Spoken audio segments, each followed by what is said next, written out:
And the reading this morning is from Luke 10, verses 38 to 42.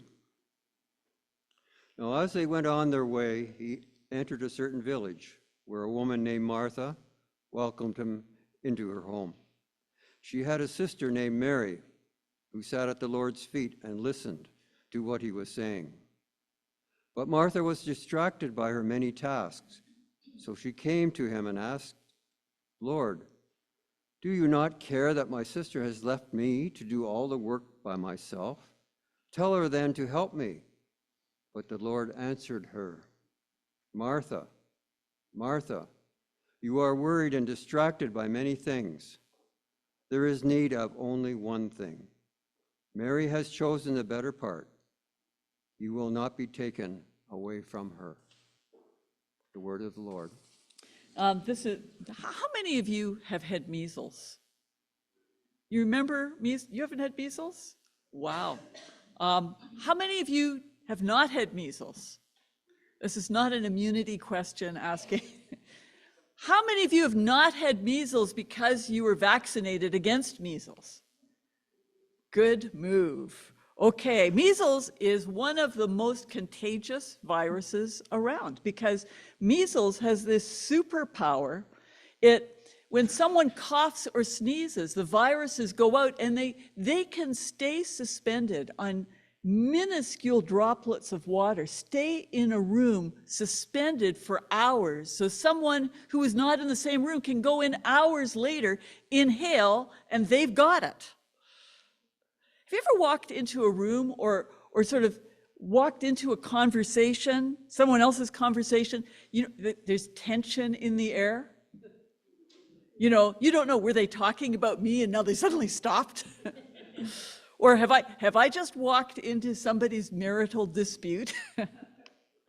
You don't know what's been said or what's going on, but you can feel the tension suspended in the atmosphere, can't you? Maybe somebody just missed their morning coffee and they're having a bad hair day. You're not a mind reader. But here's the question. When you're in a tense atmosphere, it's not difficult. You can just inhale and you pick up the tension. How do you live in what is almost everywhere we go? There is this atmosphere of anxiety. How do you live and breathe in the anxious places of this world without picking up a bad dose of it yourself? How do you manage your own anxiety so that you're not an accelerant for other people's anxiety? That night that Jesus went to Mary and Martha's house for supper, there was some tension in the room. I can just imagine Martha having tight-lipped conversations over supper. And I can just imagine her getting up to start vacuuming the crumbs from under the table before everybody's finished dessert. And banging the dishes around in the sink to express her displeasure and giving meaningful eye glances to Jesus while avoiding eye contact with her sister until finally, after the supper was cooked, by her, after the dishes had been washed and dried, by her, and the floor was swept, by her, she huffs through the room one more time, glaring at her sister, who is still, can you believe it? She's still just sitting there, listening to Jesus, as if there's nothing else to be done in this place. And she says, "Jesus, can't you tell that sister of mine to get off her behind, because can't you see that I'm the only one doing everything around here?" You ever be that way? Oh yeah. How would you feel if you were a dinner guest in that home at that moment? I think we have to leave. Our dog needs to be left out. We have to go right now. One of the reasons Doug and I have not worked together, except for short periods of time over the years, is because when one of us is going through a really stressful time at work, those happen, right? We need someone who is not caught up in all the troubles to calm the other one down. said, well, how is it you're kind of working together here? Well, we're not finding you stressful. Somebody once said to me, well, we can change that. No, I don't think so. But you can escalate an empathetic relationship. You can escalate each other's anxiety, can't you? And love and empathy can actually work against you when the other person is shedding anxiety and you pick it up for them. John Wesley, who was the founder of Methodism, he wrote a story. He told a story about a man who was wearing a very heavy overcoat. And the overcoat was made up of his cares and his anxieties and his sins and his coping strategy, and his family and the people who cared about him kept trying to pull it off him, trying to admonish him to change his ways, pressured him to cast off his cares, and they scolded and they threatened and they persuaded, and their words were tugging away at that heavy coat. But the fiercer the wind blew, the tighter the man held on. And he clutched his coat around him. And Wesley said, in contrast, the love of God, even if it seems distant, it shines its warmth. And by sheer persistence, the peace and love of Jesus Christ rests on this man's shoulders until his heavy coat becomes a burden and he must take it off.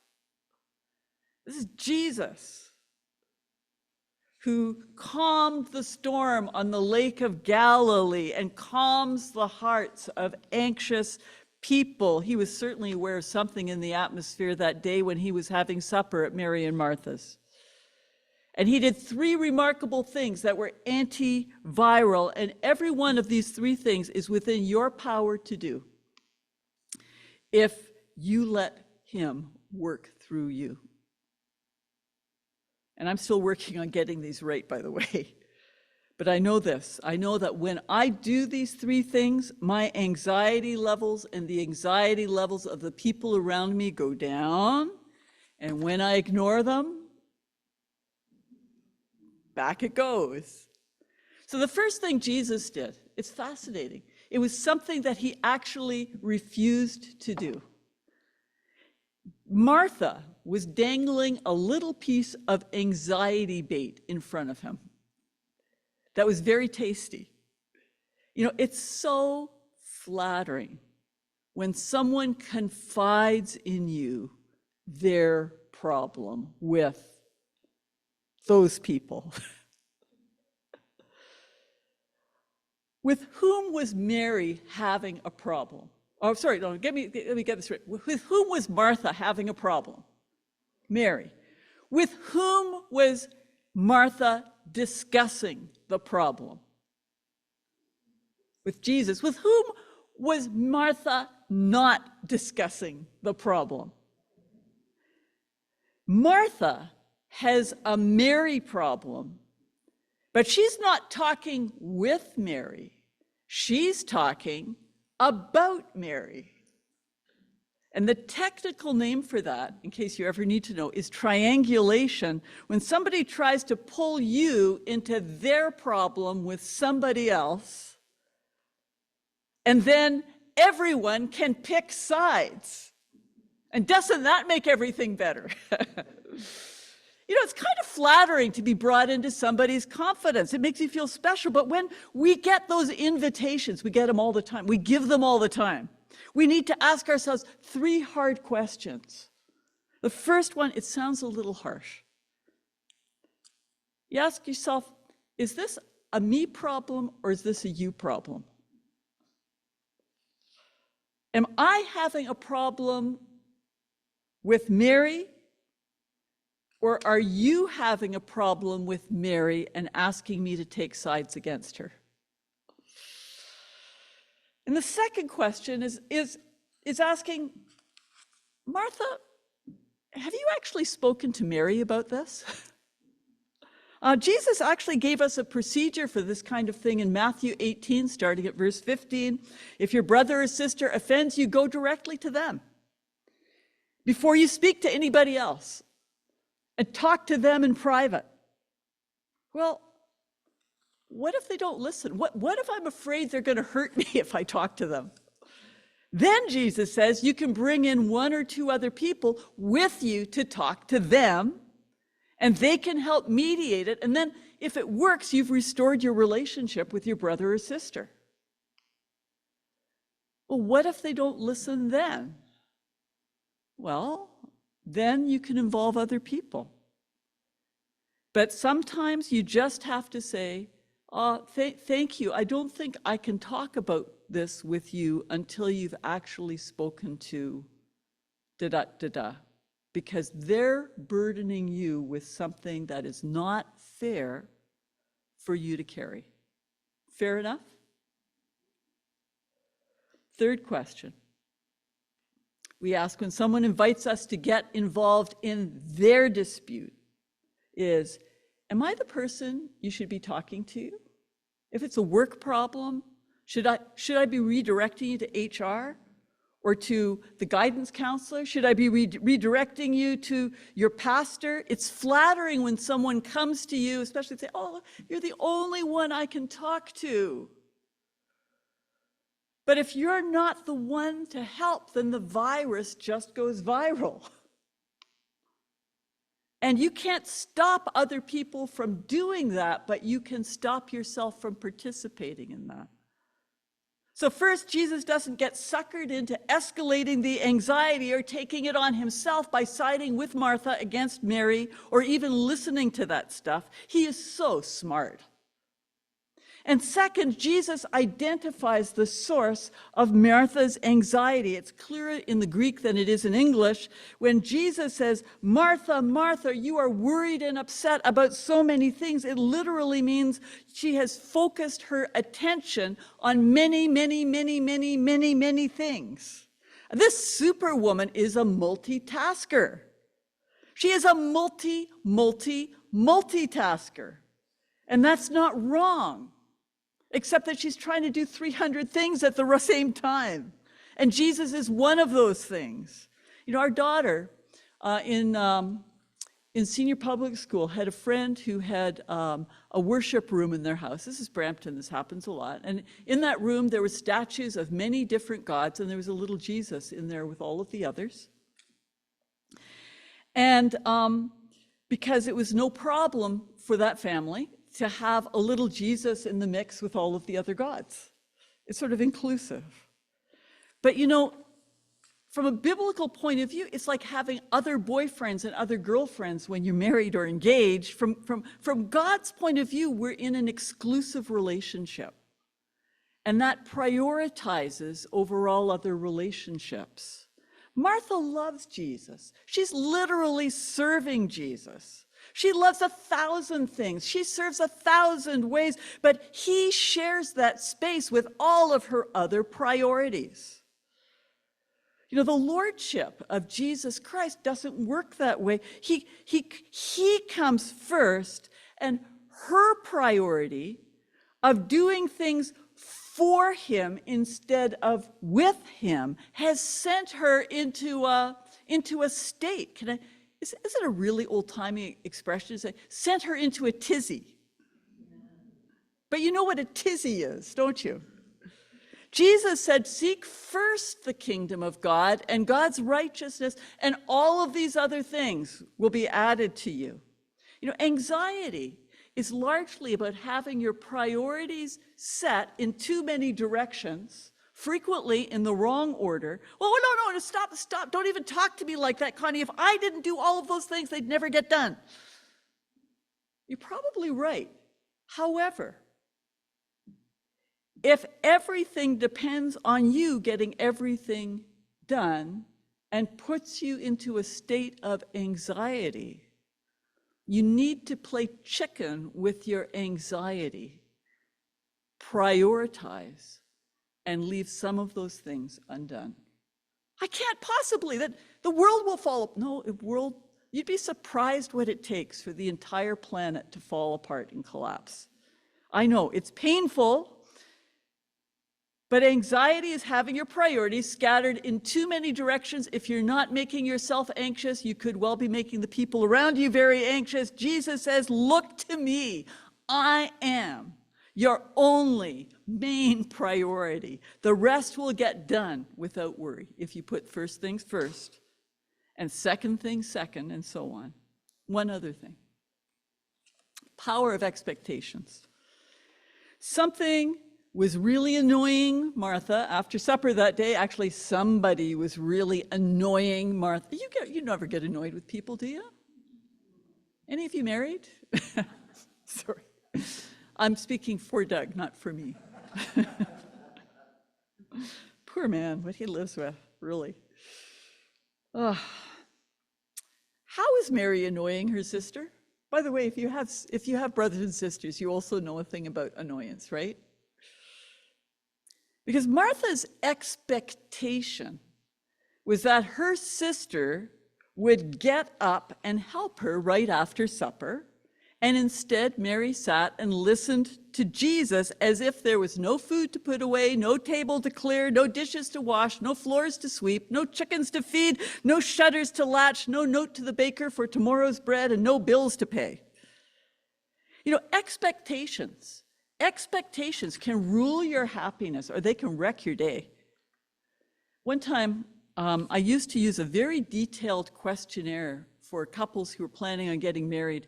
And one of the things it measured was something called idealistic distortion. And it means that if you think you can go through a half-hour ceremony with the expectation that a wedding will create a lifetime of bliss where all problems and conflicts will fade away, and every need will be met by your partner because we're in love, and love conquers all. Probably your expectations could use a little bit of adjustment. Would you be surprised? Would you be surprised if I told you that happier marriages have expectations that line up with the traditional vows? For better or for richer or for, in sickness and in, to love and to cherish and to be faithful to you alone as long as we both shall live. That's a long time, folks. Expectations can make us joyful. They can make us hopeful. They can make us peaceful, or they can make us anxious and discontent and angry and unhappy in the very same situation, depending on what we're expecting. C.S. Lewis once wrote, expectations are everything.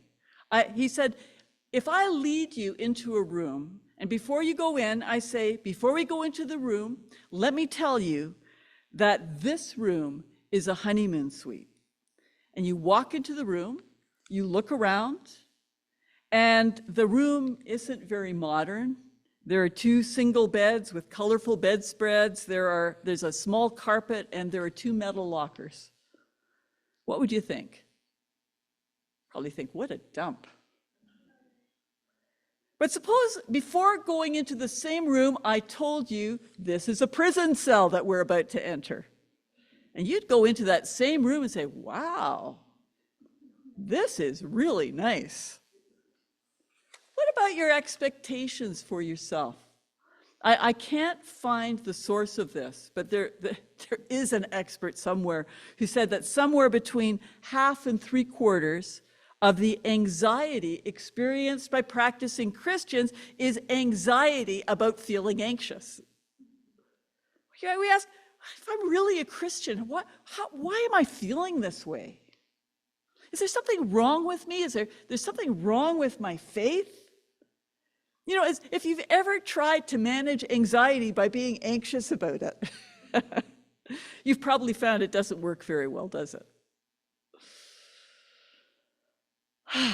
You can't manage anxiety with anxiety. You can only manage anxiety with peace. How do you find peace? Well, first, just because someone offers to share their personal anxiety and put it on your lap doesn't mean you have to accept it. Triangulation.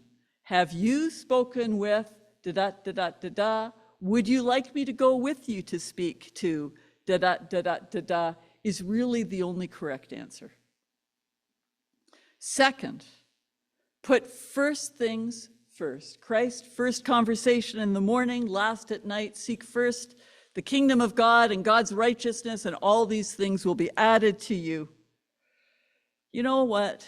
What a relief. You're not the Savior. Whew. But you can put first things first. You can't do everything. You can do something. The world will not fall apart. If the world is only held together by your multitasking, it's not much of a world. Just manage one step at a time, one day at a time, one task at a time, and you will accomplish the things that God has for you to accomplish. It's nothing better than that. And third, Jesus told us to have the expectation that we will face troubles.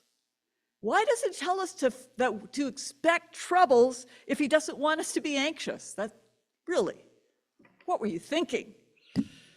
John 16:33, Jesus says, I've said this to you so that in me you may have peace.